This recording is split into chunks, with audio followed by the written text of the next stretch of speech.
kita kupas bagaimana jurus jitu ya bertanam cabai. Mungkin Mitra Nasa pernah melihat ya ada tanaman cabai seperti ini ya. Kalau bahasa orang Banjar atau orang Brebes ya, waduh gagal maneng ki ya, pusing aku, udah berbagai cara aku coba tapi tidak bisa dikendalikan. Yang salah satu penyakit yang sangat berbahaya pada tanaman cabai ya. Ini salah satu penyakit yang sangat berbahaya adalah patek. Nah, apalagi di musim saat ini harga cabai melambung tinggi ya, sehingga perlu antisipasi ya bagaimana cara mengendalikan penyakit-penyakit yang seperti ini. Nah, kalau memang sudah rezekinya, insya Allah nanti akan berpihak pada kita.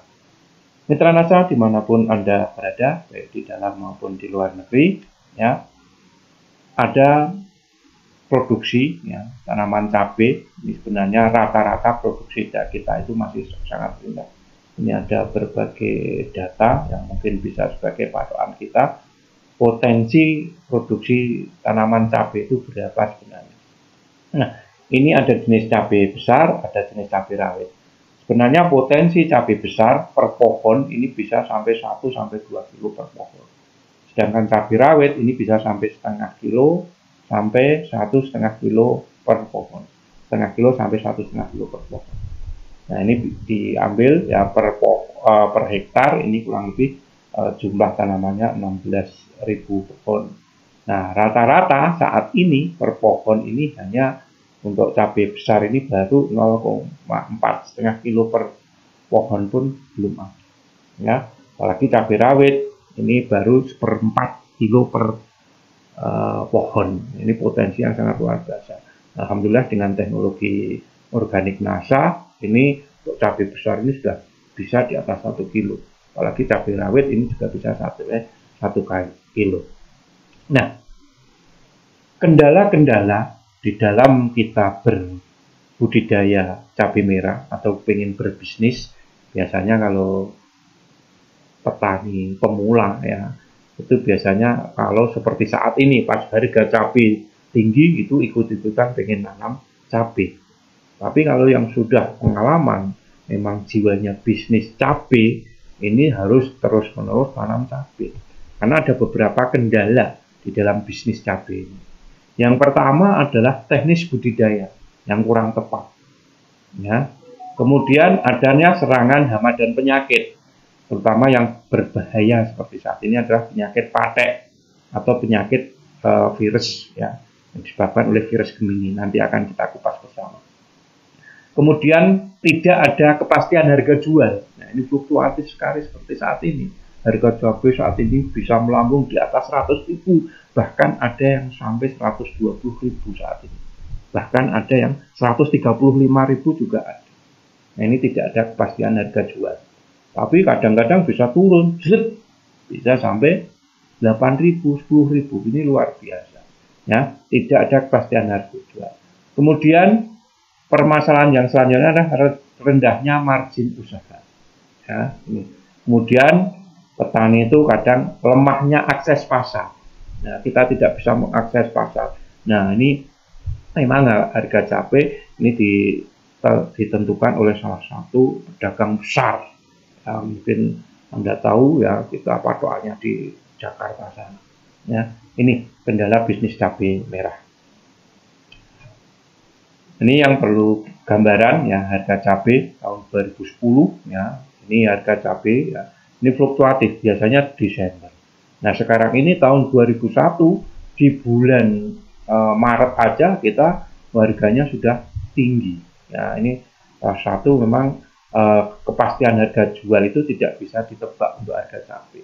Kita perkirakan nanti pas tinggi itu lebaran atau puasa, tapi saat ini menjelang mau puasa harga cabai sudah tinggi. Nah, ini bagaimana cara kita mensiasati supaya cabai kita ini tetap tumbuhnya optimal Ya. Ini harus kita tahu bahwa di dalam budidaya cabai ini ada fase-fase. Nah, ada fase pratanam, ada fase tanam. Ya, ini. Nah, di dalam fase pratanam ini yang perlu diperhatikan ya, sebelum tanam, ya, misalnya pengolahan lahan, penyediaan bibit, kemudian nanti persemaian, ya, ini juga harus kita perhatikan sebelum kita pindah tanam. Ya, di dalam budidaya cabai pada fase pratanam ini, yang pertama adalah pengolahan lahan. Pengolahan lahan yang perlu kita lakukan adalah dengan menebar pupuk kandang. Ya, pupuk kandang itu sangat penting, apalagi di awal-awal tanam cabai. Ya, itu paling tidak menggunakan pupuk kandang. Tapi setelah tanam cabai, ya nanti kalau mau ditanami cabai lagi, penggunaan pupuk kandang ini bisa dikurangi. Atau kalau ada pupuk kandang silahkan gunakan pupuk kandang, kalau tidak bisa menggunakan Supernasa atau Supernasa Granul. Ya. Kemudian diluku dan digaru. Ya, pupuk kandang sebarkan diluku dan digaru supaya tercampur. Kemudian diberikan dolomit pada saat pembuatan bedengan. Ya. Kemudian baru dibuat bedengan. Ya, diluku baru tebarkan dolomit. Ya. Nah, ini dibuat bedengan. Kemudian pemberian Supernasa atau Supernasa Granul, kemudian pemberian bio, kemudian pemberian mulsa plastik pada bedengan. Ya, ini fase pratanam. Kemudian benih. Nah, benih ini biasanya direndam dengan menggunakan POC-Nasa atau hormonik, kalau tidak semalam. Nah, ini pengolahan tanah ya. Ini diluku garu, taburkan dolomit seperti ini, pupuk kandang yang sudah matang diluku garu atau dolomit atau kapur pertanian. Ya, kemudian dicampur, dibuat bedengan seperti itu. Kemudian buat bedengan. Nah, bedengan ya. Ukuran kalau di musim hujan ini ketinggian ini bisa sampai 50 cm tingginya. Antara 30 sampai 50 cm. Kemudian lebar bedengan ini 100 cm. Kemudian jarak antar bedengan ini kurang lebih 50 cm. Kemudian kesananya menyesuaikan ukuran. Nah, pada saat pembentukan bedengan ini bisa pemberian bio dan Supernasa, atau kalau mau menggunakan pupuk dasar ya, yang menggunakan TSP atau SP36. Nah, ini salah satu Supernasa Granul atau SP36 bisa diberikan sebelum ditutup mulsa plastik ya. Ini caranya ya, kalau mau menggunakan bio ya, ini bisa bio ini dicampur dengan Supernasa, kemudian disiramkan seperti ini ya di bedengan ini ya. 1 sendok makan bio dicampur ya 1 sendok makan Supernasa campur 10 liter air, kemudian siramkan ke bedengan ya ini. Kemudian setelah itu bisa juga ya nanti Supernasa sama bio ini dikocorkan aja di lubang tanam. Ya, setelah bedengan terbentuk, kemudian ditutup mulsa plastik. Ya, mulsa plastik ini salah satu fungsinya untuk menjaga kelembapan, ya, mengatur suhu, kemudian juga supaya gulma rumput-rumput ini tidak tumbuh. Ya, memudahkan dalam pengendalian gulma. Ya, mulsa plastik. Ya. Silahkan dipilih mereknya macam-macam di lapangan.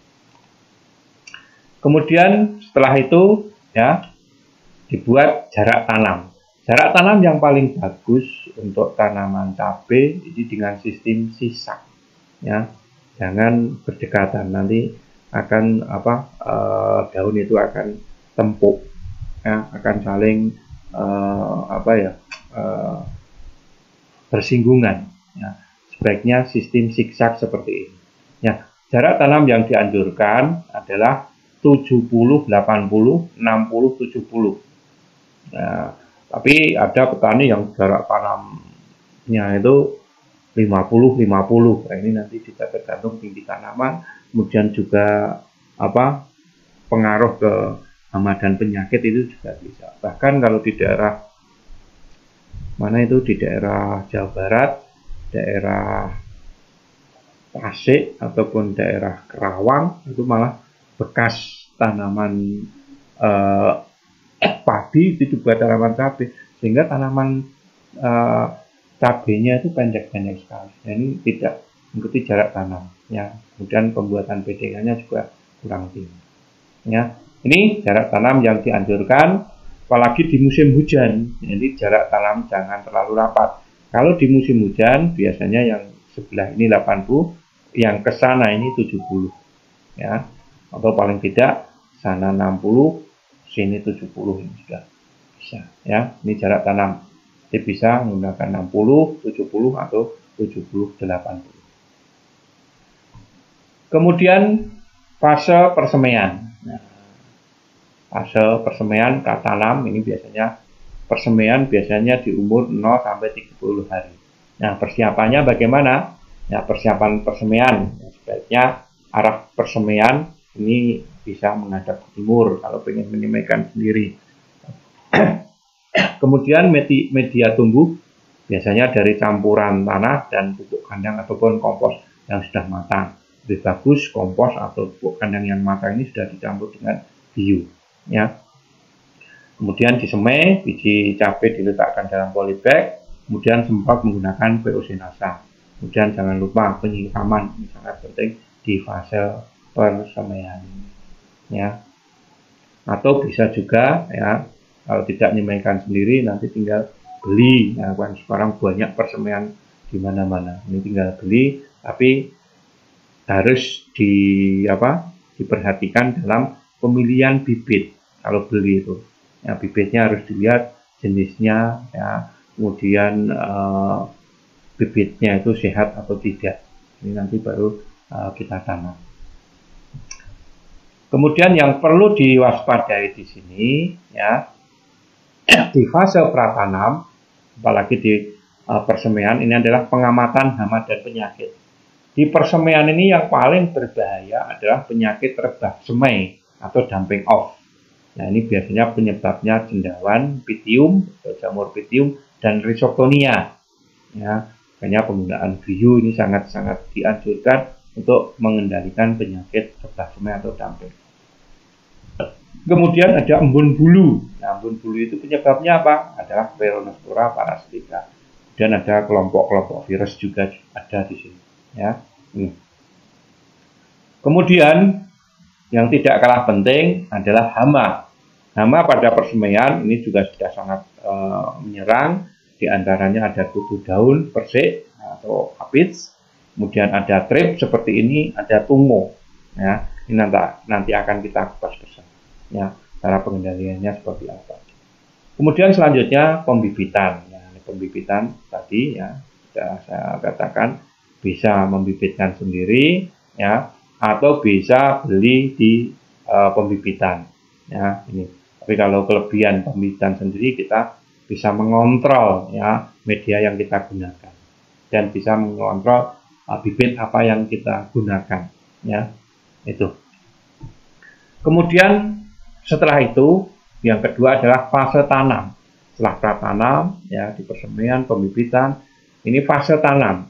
Fase tanam ini apa saja? Ya, yang perlu diperhatikan ini adalah pemilihan bibit. Bibit yang bagaimana yang bagus untuk ditanam.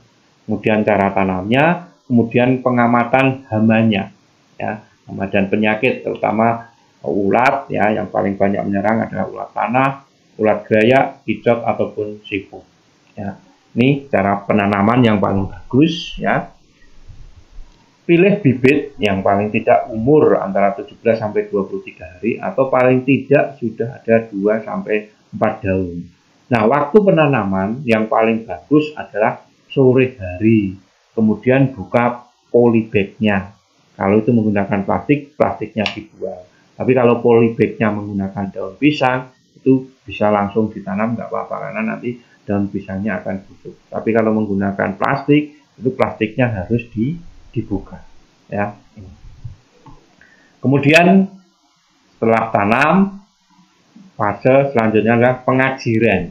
Ajir, pasang ajir. Pakai apa? Pakai bambu. Ya. Pemasangan ajir yang paling bagus ini adalah sebelum tanam. Ya. Atau 1 sampai 2 minggu setelah tanam. Jadi memang kalau mau tanam cabai itu persiapannya harus matang betul.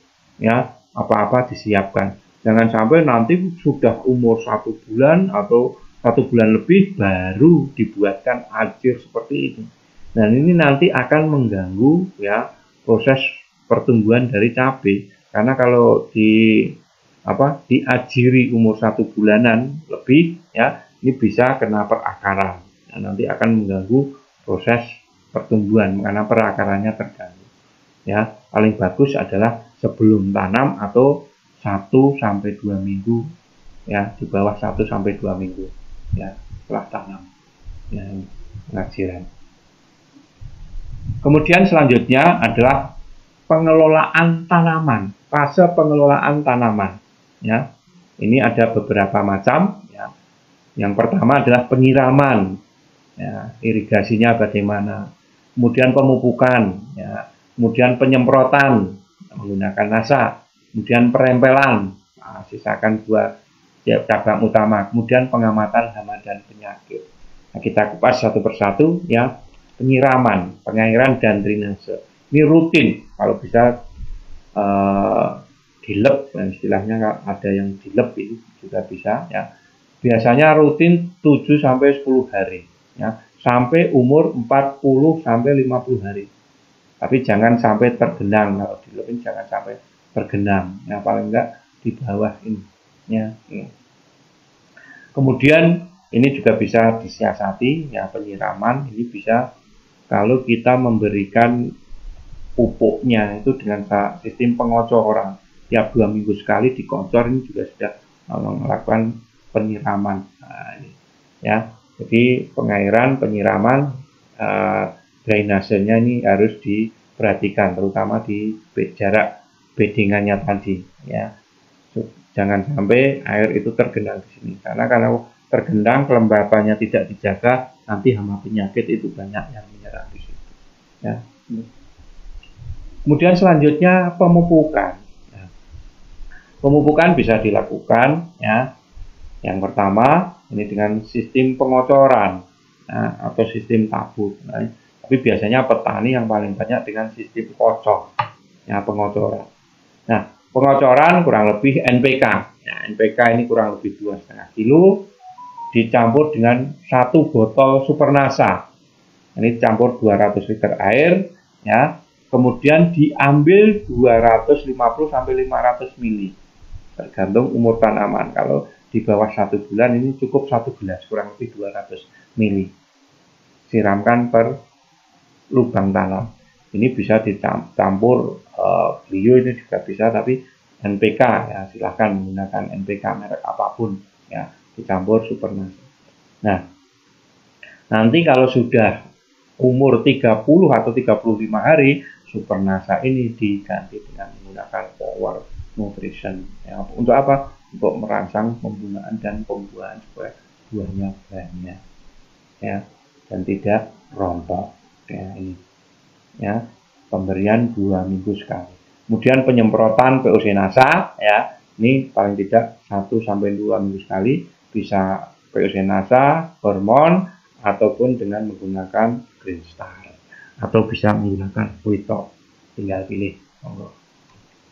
Kemudian pemangkasan, ya, pemangkasan atau yang perlu diperhatikan di sini, biasanya petani-petani cabai, terutama apalagi pemula ya, ini kalau ada cabai yang dicabang seperti ini, ya, pangkas wilan sudah sampai muncul sebelum berbunga, buah pertama biasanya pada cabang Y seperti ini, biasanya ini jarang yang dipangkas, istilahnya eman-eman. Eman, nyanyiannya Condro Lukito itu dulu, kalau yang tua-tua pasti tahu apa itu Condro Lukito, satu seniman terkenal dari Yogyakarta. Eman. Nah, ini harus dipangkas, ini cabang pertama ya. Buah yang pertama itu harus dipangkas supaya apa? Supaya nutrisinya bisa naik ke buah-buah selanjutnya, sehingga pertumbuhan buahnya itu bisa seragam ya. Ini buah-buah pertama seperti ini harus dipangkas pas bunga. Tapi kalau pas sudah merah seperti ini, kalau sudah besar mau dipangkas, diambil juga. Nah, itu tadi eman-eman. 1000 pohon, 1 satu, nah, udah berapa? Nah, ini, ya, ini yang perlu diperhatikan. Ini buah pertama ini harus dipangkas, ya, harus diambil.